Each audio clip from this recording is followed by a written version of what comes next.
Hi, I'm Tom Barkley. I'm Senior Product Manager for Flash Professional, and I want to share with you some exciting innovation that we're working on. Flash Pro team is working on with Grant Skinner, and it's called the Toolkit for Create.js.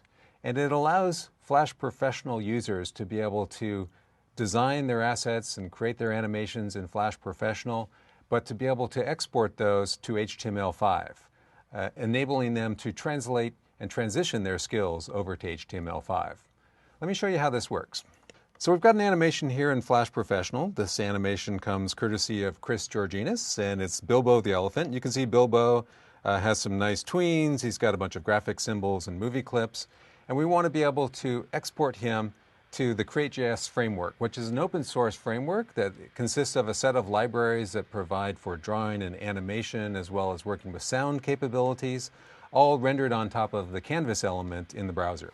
So we set up the location where we want to output the files, and we click export, and in one click it's going to convert those assets and then preview them in the browser so you can see how they're going to run, in this case in Safari. So here's Bilbo, no Flash player, and if we have a quick look over at the code, it generates two files. One is an HTML file that previews the code, sets up the canvas element based on the stage dimensions, and sets up a ticker, which is the frame rate. And then there is the JavaScript library file that's generated. It basically is a representation of all the symbols that you have in the library in Flash Professional, as well as the contents on the stage. All of that becomes editable, reusable code that you can hand off to the developer that they can use then to script the interactivity.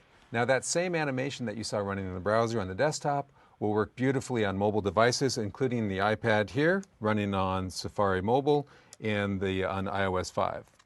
And here's Bilbo. You can see running essentially the same frame rate on the iPad, and you get a beautiful fluid animation, no Flash player required. So that's just a glimpse of some of the exciting innovations that we're working on. Hope you enjoy it, and thank you very much.